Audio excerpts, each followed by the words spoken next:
Vamos falar sobre o setor mais afetado, se essas tarifas de fato ficarem em 50% a partir do dia 1º de agosto para mandar produtos daqui para os Estados Unidos, com o presidente do Sinditabaco, Valmor Tezin. Bom dia, bem-vindo à Rádio Gaúcha. Bom dia, Giane, Andressa e Matheus. Quais as maiores preocupações do senhor e do seu setor neste momento em que nada foi negociado ainda, mas que está no ar essa possibilidade dessa tarifa, dessa taxa de 50% nos produtos? É uma situação bastante complexa, delicada e extremamente sensível quando nós olhamos sobre a ótica econômica, né? Principalmente porque o Brasil é o maior exportador de tabaco, né? E tem no mercado americano o seu terceiro país que mais importa tabaco. Então, estamos aqui conversando internamente com as empresas associadas e tentando entender os desdobramentos disso, né? Mas o que nós estamos entendendo no momento é como isso só entra em vigor, em princípio, em 1º de agosto. A gente está na expectativa que haja um acordo diplomático entre os dois países, né, com relação a essa taxação adicional que o Trump colocou agora, porque ninguém está ganhando com isso, nem os Estados Unidos, nem o Brasil, né? Então a gente está confiante que haja um acordo entre as partes. Bom, e se não tiver, presidente, se não tivermos este acordo, ou se a tarifa for menor do que esses 50%, de que forma o setor lidaria com isso? Buscaria novos mercados, ou acha que mesmo com uma tarifa maior, o produto, o fumo aqui exportado do Rio Grande do Sul teria competitividade para o mercado norte-americano? Talvez a gente tenha que voltar um pouco. Antes do início dessa guerra tarifária que o Trump começou no início do ano, o tabaco brasileiro para entrar nos Estados Unidos pagava uma tarifa média de 5,76%. Com um adicional de 10% foi para 9,97%. Com esse adicional de 50%, ele vai a 65%.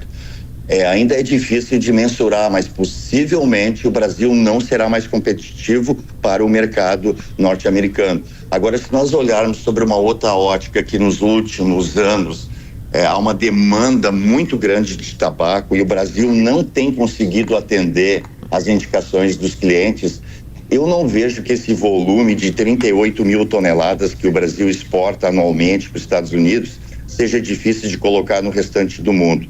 Em nossa análise, será relativamente fácil colocar ele em outros mercados. Volto a frisar que hoje há uma demanda muito grande por tabaco a nível global. E o Brasil tem esse reconhecimento de mais de 100 países da sua integridade, qualidade e sustentabilidade. Bom, aí entra um ponto importante, né, presidente? Talvez seja o único setor que tem um mercado garantido, né, em outras áreas, justamente por essa demanda mundial, como o senhor coloca, e pelo reconhecimento do tabaco brasileiro como um dos melhores do mundo, né?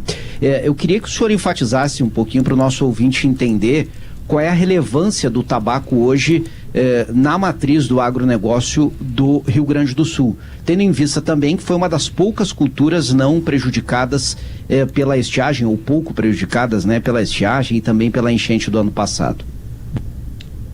Matheus, quando a gente olha os números dos últimos anos, principalmente dos últimos 3, né, ano a ano vem crescendo as exportações de tabaco, apesar de nós termos enfrentado essas questões climáticas.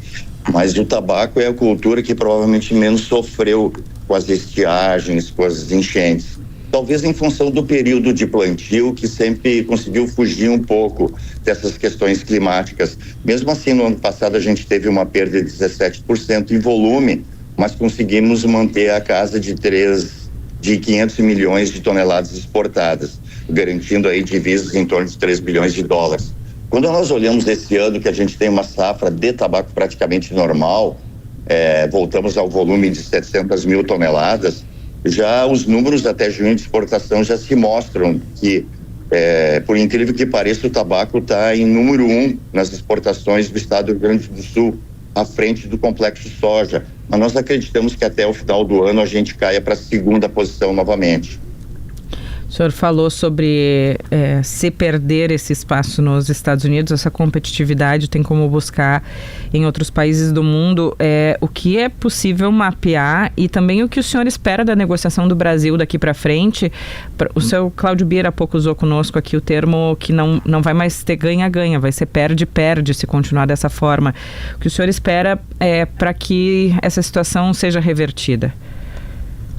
Justamente usando as palavras do presidente da Fiergs, o Cláudio Bier, tá? Hoje é um perde-perde, eu afirmei no início. Hoje isso é extremamente ruim para os Estados Unidos e para o Brasil.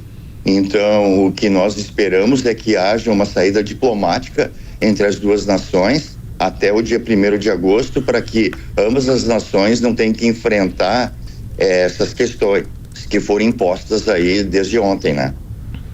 Bom, nós falamos que é o principal produto que o Rio Grande do Sul hoje exporta no geral, né? E é o principal produto que os Estados Unidos compram do Rio Grande do Sul. E os Estados Unidos são o nosso segundo principal destino. Falando em Rio Grande do Sul, mas vamos regionalizar um pouquinho mais. Quais são as regiões do Rio Grande do Sul que seriam mais impactadas, presidente? Não há, porque todo o tabaco produzido no Rio Grande do Sul, mais de 90% segue para exportação. Nós temos hoje no estado em torno de 240 municípios que produzem tabaco.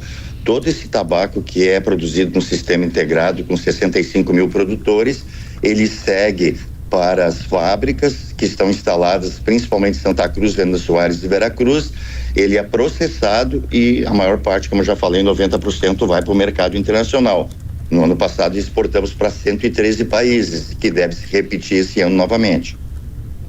Então eu não entendo, não haverá nenhuma região específica afetada no Rio Grande do Sul com relação a esse tarifaço, se ele se manter.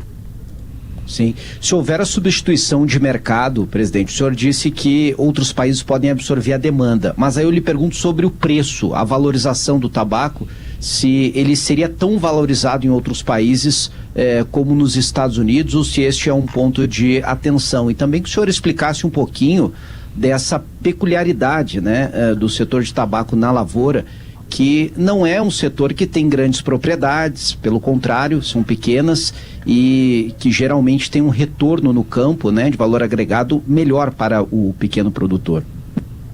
Sim. Então, inicialmente falando sobre a tua primeira pergunta, tá? Se nós tivermos que mudar o destino desse volume, e volto a repetir, são 38 mil toneladas no meio de 500 mil toneladas, o volume não é tão significativo. Quando nós olhamos o preço médio que é exportado para os Estados Unidos e as demais regiões do mundo, eles são muito parecidos. Então, nesse sentido, não haveria nenhum impacto no nosso entendimento, tá? Agora, falando um pouco sobre a produção de tabaco no Brasil, né? Ela é uma produção centenária, ela foi desenvolvida durante décadas dentro do Sistema Integrado de Produção de Tabaco. Nós temos aí, nos 3 estados do Sul, 138 mil produtores, na sua maioria produtores familiares e que obtêm uma renda significativa, segundo a pesquisa da Universidade Federal do Rio Grande do Sul. Está lá pela pesquisa, mostra que os produtores têm uma renda média 117% maior do que a média brasileira, trazendo muita dignidade, muita renda a esses produtores integrados. Quando nós falamos de Rio Grande do Sul, são em torno de 65 mil pequenos produtores familiares. Nós lhe agradecemos, presidente do Sinditabaco, Valmor Tessin. Bom dia, bom trabalho para o senhor. Ok, obrigado pela oportunidade. Nós que agradecemos, estamos hoje nos debruçando na repercussão do anúncio da carta do Trump ontem ao governo brasileiro para um tarifaço de 50% a partir de 1º de agosto. A gente acredita, né, Chu, num recuo, numa negociação a partir de agora, mas até lá estamos com essa faca no pescoço aí, né? E vejam só, né, a importância de você ter um setor com um produto bom, reconhecido no mundo e com uma exportação diversificada. Agora fica mais protegido né, de eventuais taxas. Consegue outros clientes, há um interesse pelo fumo brasileiro porque ele é de excelente qualidade, né, como disse o presidente do Sinditabaco, comercializado há décadas, e daí o setor ficou um pouco menos exposto, né? Aí a importância da competitividade e da qualidade dos produtos brasileiros que são vendidos lá para fora, né? E nós estamos fazendo a repercussão com os setores, mas nós temos também repercussão no mercado financeiro. Os indicadores estão reagindo, o dólar comercial está subindo mais de 1%, R$ 5,57 nesta pré-abertura, né? Antes da abertura do pregão, nós temos também Ibovespa com queda em torno de 0,7%, aos 136 mil pontos. Há poucos dias tinha batido 140 mil pontos. Claro que o mercado financeiro oscila bastante, né? Então qualquer suspiro que vier desse assunto respinga no mercado financeiro e provoca essas alterações. E também tem o índice EWZ, que é um índice de ações brasileiras negociadas nos Estados Unidos, e ele está agora com uma queda de quase 3% na pré-abertura do mercado norte-americano. Professor da URGS, que atua na área de sistemas de produção de bovinos de corte, professor Júlio Barcelos, bem-vindo, bom dia. Bom dia, Andressa, Matheus, Giane. Estamos aí diante desses grandes sinais catastróficos para o Brasil e principalmente para o agro e diretamente para o setor que eu tenho trabalhado um pouco mais, que é a carne bovina, especificamente com um olhar mais para o Rio Grande do Sul. Qual é o tamanho do problema para o Rio Grande do Sul se isso se mantiver?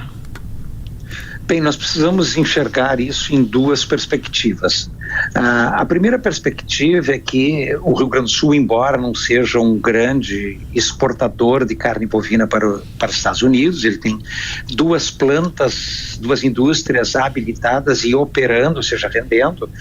Isso é um sinal que repercute diretamente no mercado local, porque a indústria, na medida em que o Rio Grande do Sul recebe carne de outros estados brasileiros, uma queda de preço da carne brasileira por conta de uma redução de 20% das exportações, que é o que vai para os Estados Unidos hoje, o preço pago pela carne brasileira no mercado interno ele acaba sendo reduzido e mais carne de outros estados entra no Rio Grande do Sul. O Rio Grande do Sul hoje trabalha com 50% do bife que vai no prato gaúcho, ele é bife de fora do Rio Grande do Sul.